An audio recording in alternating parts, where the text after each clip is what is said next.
and welcome back to Sermon Preparation Workshop and a Merry Christmas. Hello, Sam.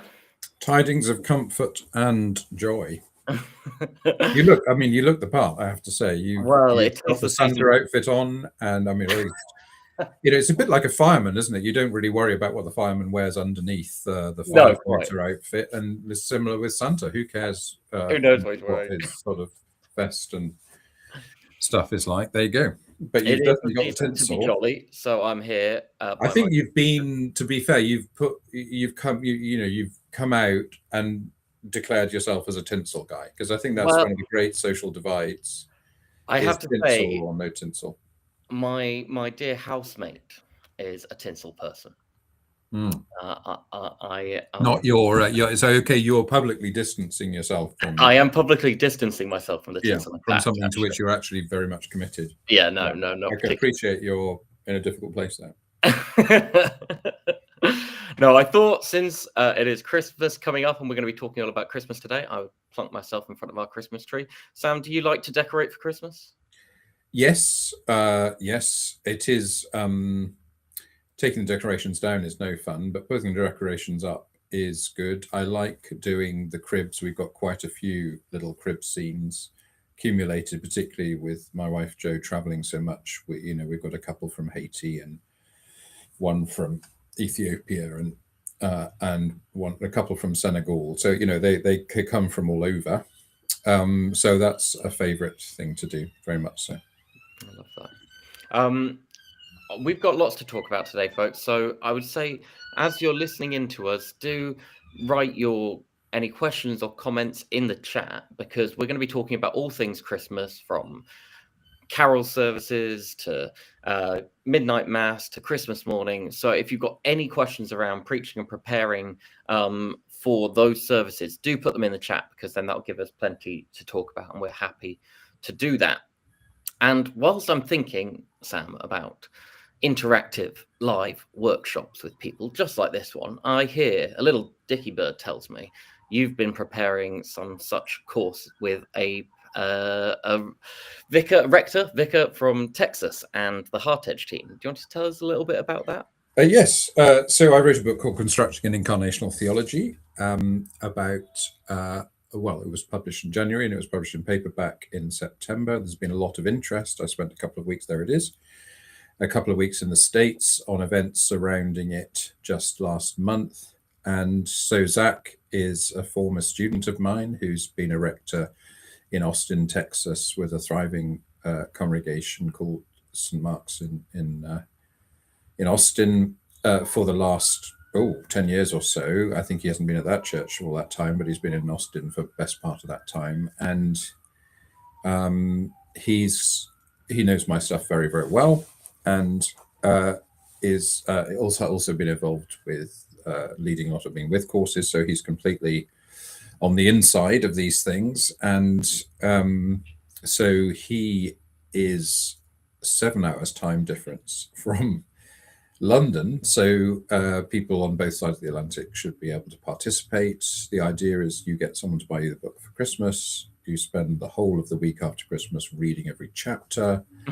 Then you reread a chapter per day between the 10 days after Christmas and January the 8th. Memorize it, and then thrillingly join in the course. And so Zach and I have recorded 5 or 10-minute videos to go on the beginning as a kind of taster introduction to get people in the mood if they haven't read the chapter for a couple of weeks or something like that, to get them back in the headspace. And there's also a written study guide that everybody will be sent who signs up to join in the course, and that will guide people through the chapters and also, highlight bullets, the main point. So there's plenty of assistance, particularly for people who maybe haven't studied theology themselves but are interested in the ideas, to help people get past the kind of possibly slightly intimidating number of footnotes and things. But there's not a lot of technical language in the book. The ideas are theologically reasonably sophisticated, but I'm not a believer in making it sound more difficult than it has to be. And we've already got quite a lot of interest in the course, and I have very much hope more people will sign up. If you can't make it, we'll be running it again, I'm sure, later in the year. in some form, whether Zach or if he's not available, somebody else will step in. So obviously, I'd love you to do it, but that I've got a bit of an interest in the questions, so it should probably be commented by other people. It does sound brilliant, worthwhile, and yeah, thank you. I think the link, you can either scan the QR code on the screen or the link is in the chat as well, folks. And do sign up. I think it'll be brilliant. And if you are, if you're interested in the sort of incarnational theology, Christology, and particularly the being with work that Sam has been doing for so long now, this would be really valuable. So plug over, but do it. Okay, we're going to talk Christmas, and hopefully that's given lots of time for people to think about their questions.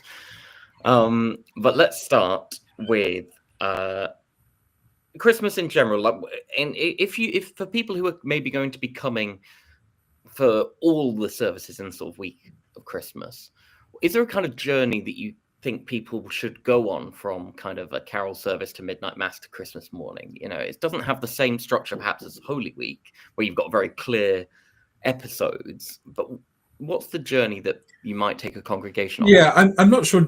I think mood is a better word for me than journey. I think journey is more of a Holy Week sort of term in some ways, but there's a definite difference in mood. So if you are preaching at a carol service, we do at 3 of our carol services and we don't at 2 of them. So, you know, it depends. I mean, 9 lessons of carols is difficult to preach at. But if you're adapting that 9 lessons of carols format, and if you're doing different kind of events around carols, then I think there is possibly space for a sermon. That needs to be a homily. That needs to be, what I mean by a homily is it's got a single point, and you often don't start with it. You often start somewhat obliquely, and the whole thing is more like a thought for the day that I do on Radio 4 that some people will be familiar with.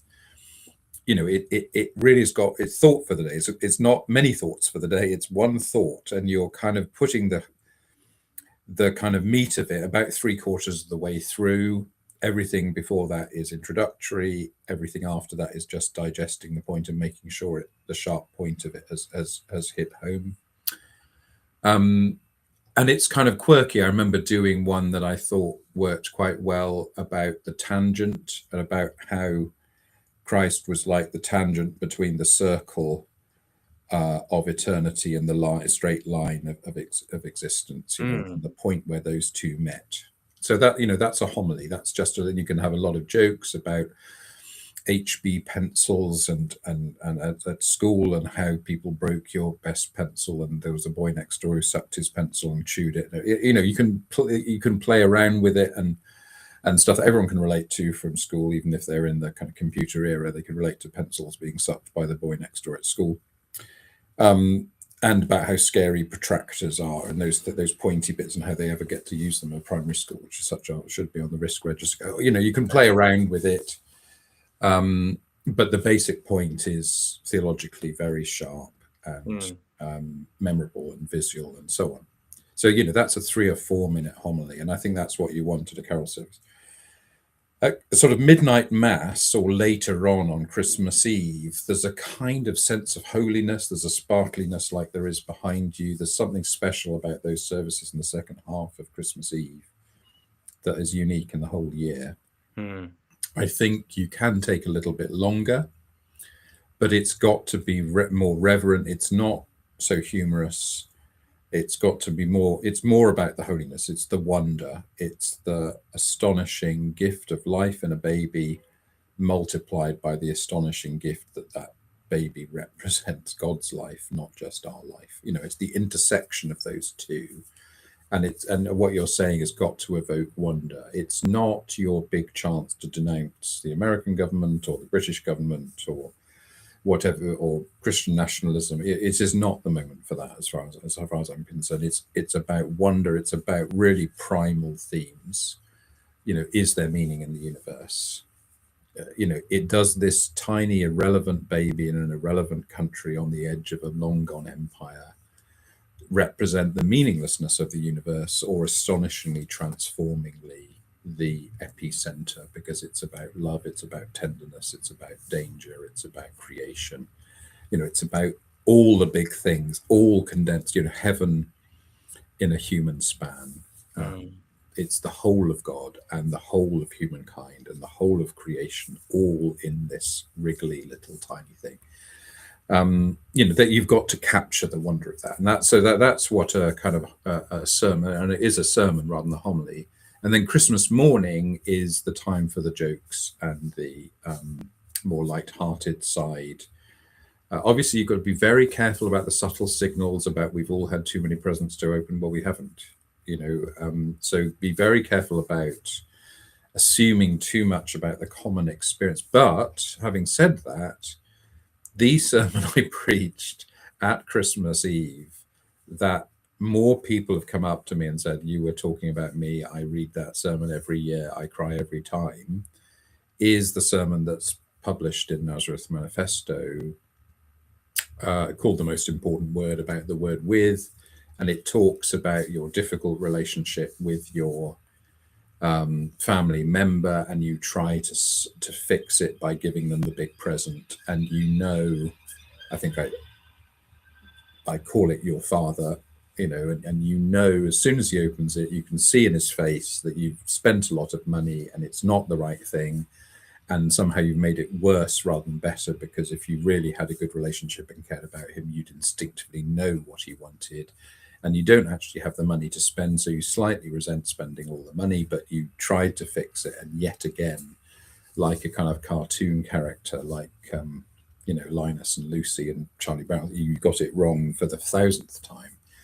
But what you've really got wrong is for rather than with. And I've had so many people tell me that sort of anecdote about Christmas was just so pointed. It either made them wriggle sitting next to who they were sitting next to in church, or when they read the book, they just they couldn't bear it, because it was so close to home.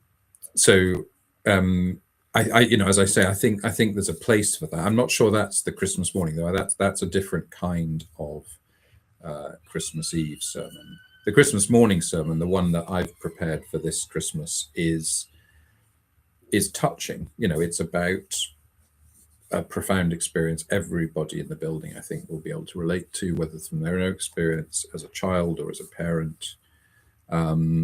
The important thing about that is don't be sentimental. In other words, don't over egg the emotional side of it to the expense of the real point you're making. Do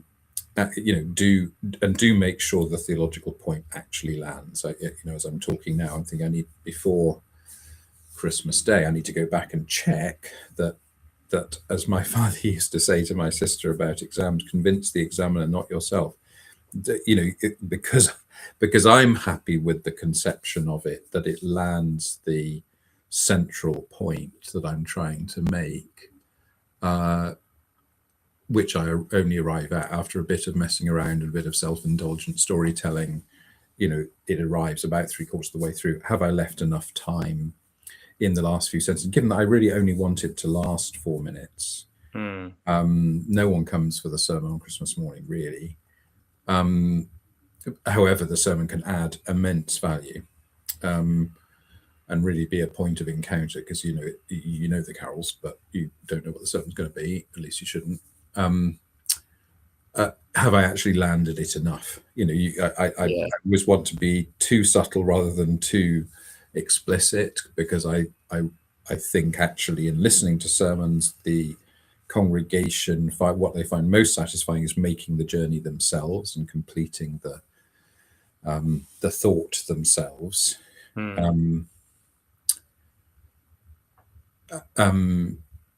But you can be too subtle and people can actually miss the point, particularly if it's a very poignant, touching story. They'll remember the story but not the point you're trying to make. So I'll need to go back and sometime in the next few days I'll need to go and check that. Yeah, very good. So I think that's the three kinds of sermons that you're doing, and they can all be either exegetical or not. So there are elements in each of the stories. Obviously, the Matthew story about the gifts, there's an awful lot to reflect on, but you want to keep some of your powder dry for Epiphany. The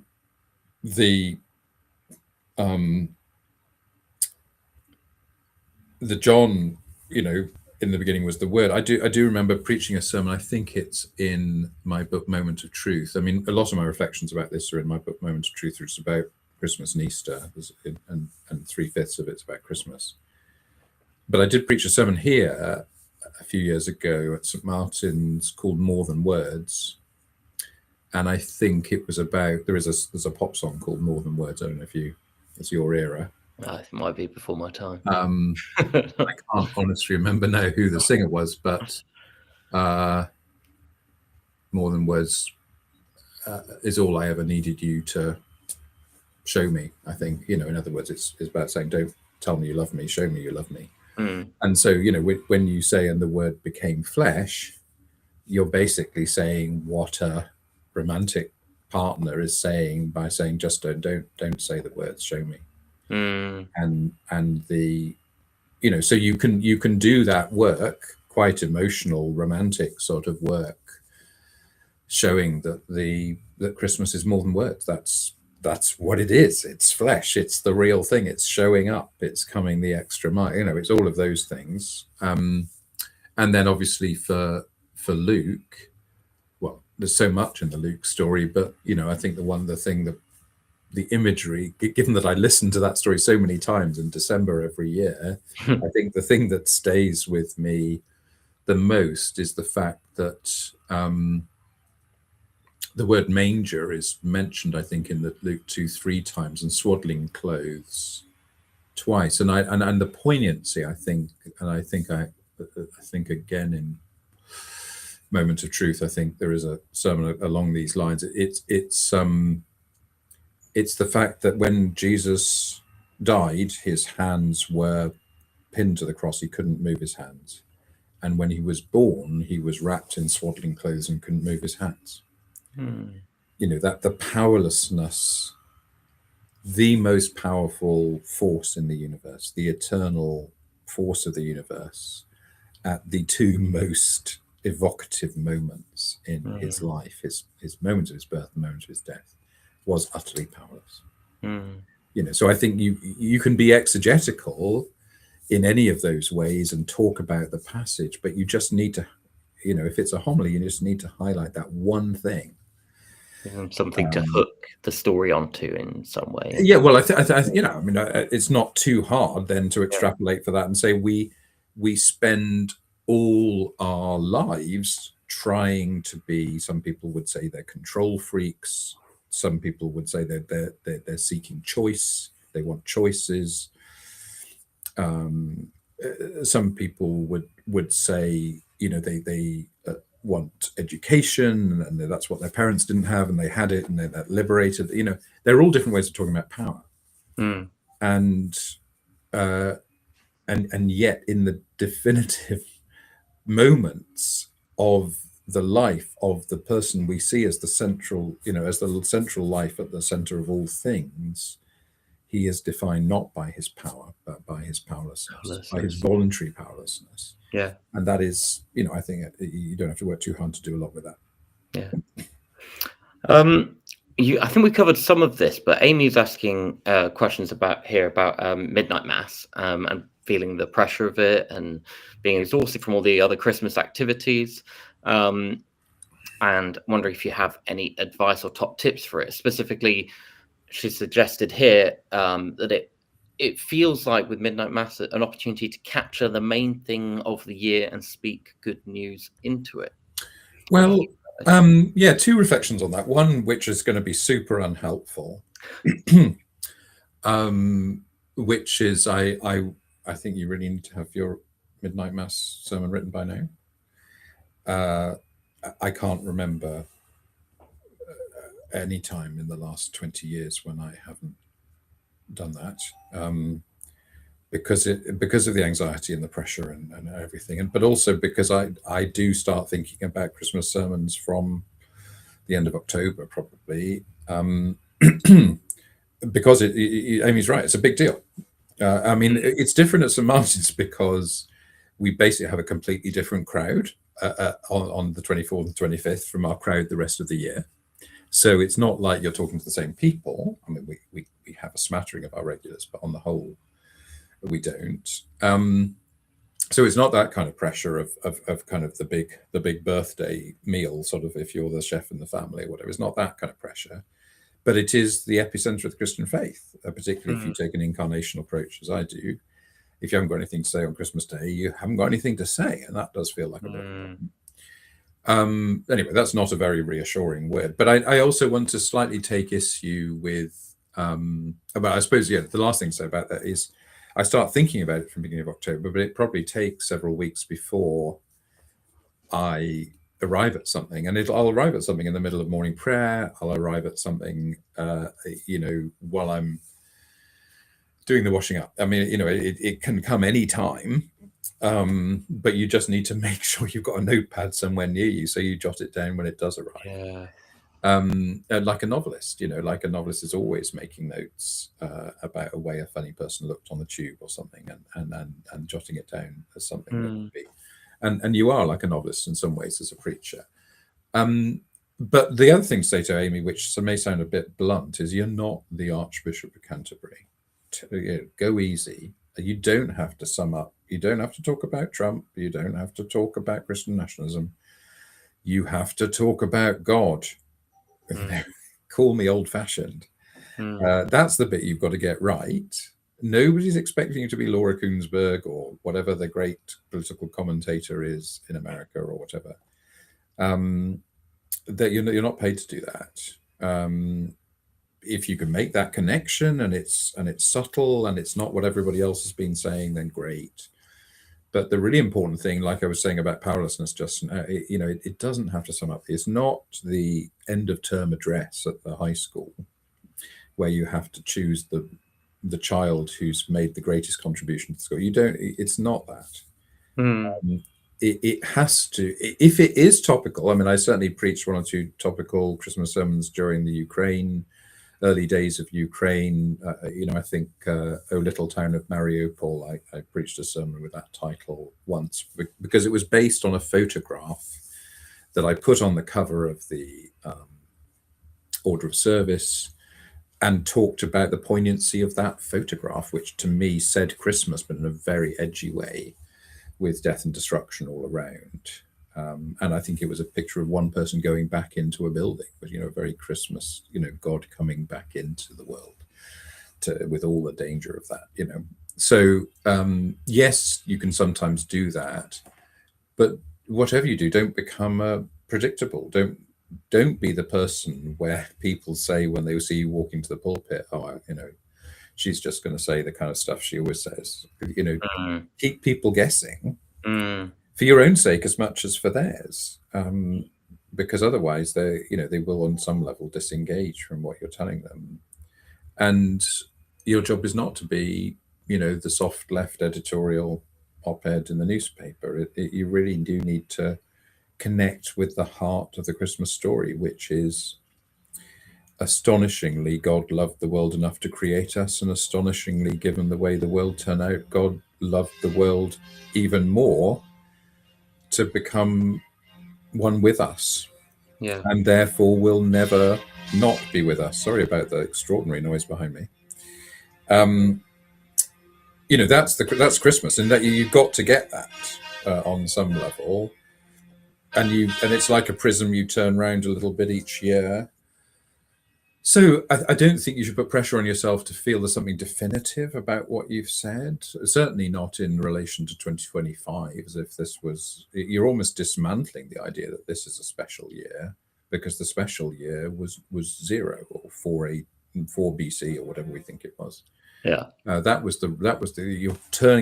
in a sense decentering 2025 and centering 4 BC, or that's what you're doing. So I would be very reluctant to sum up, and certainly not end of school report for St Mary's Bogworthy. I don't think the pulpit, you can do that at your annual meeting, but don't call out the flower arrangers or whatever. This is extraordinary. Have you got the farmers with you? Is that what's they came, didn't they? But I'm not. I'm not quite sure.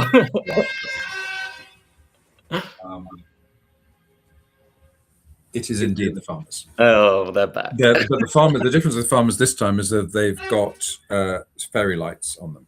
Oh, well, it's Christmas. So Uh, it's the Christmas farmers. Avi, I completely agree with you. I'm also glad I'm not the Archbishop of Canterbury. But yeah, that's I great. think I'm that glad one's that was spoken for helpful. now.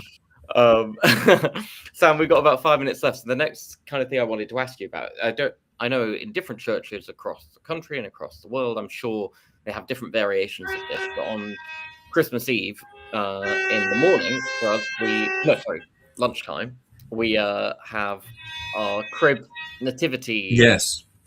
crib service. I wonder if you could say a little bit about that. We do a big drama. Some people do some kind of variation of that. Obviously not quite preaching, but could you talk about what the purpose of that is in terms So of? the drama is absolutely fantastic, and it's sort of picture tells 1,000 words, but it does a lot of different things. Number one, it does humor. Mm, But the humor is not idle humor, and it's not nervous humor. Some people use humor because they're frightened of their congregation. They think if they tell a few jokes, they'll be nice to them. It's not that kind of humor. It is humor that is, in a sense, naming some painful things in our society. Homelessness is obviously a big thing always for us here at St. Martin's, and there's a lot of homelessness in the Christmas story. So it's drawing out those things. It's also got some incredible one-liners. I mean, Richard Carter, as you and I both know very well, has got this wonderful line, which is the center of my Christmas moment, really, when God says about the baby Jesus, they say he looks just like me, yeah, this is my that is, son. Come I and think, see. In fact, they say he looks just like me. exactly, you've got it, yeah. And that is just perfect theology, perfect humor, perfect everything. It's just my favorite moment of Christmas. Um, so there's a bit of poignant humor. There's quite a lot of what you might call sort of compassionate humor. So that's the first thing. It doesn't take itself too seriously. It's very relatable. But the genius, I think, apart from the sort of ambiance, is that by using music, Richard manages to flip from the kind of ribald pantomime to the incredibly touching, poignant. So, I always tear up when Mary and Joseph sing There's a Place for Us from West Side Story, because it's incredibly emotional moment in West Side Story, and it is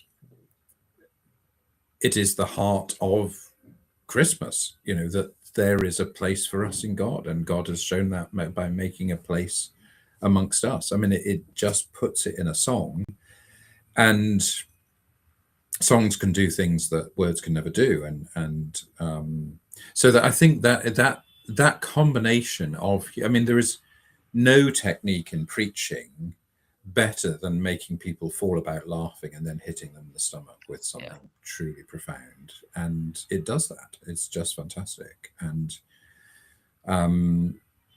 you don't have to do that just, we do it at Great Sacred Music sometimes in other ways, that combination of words and music, but this has got the words and music and the drama and the sort of send up element.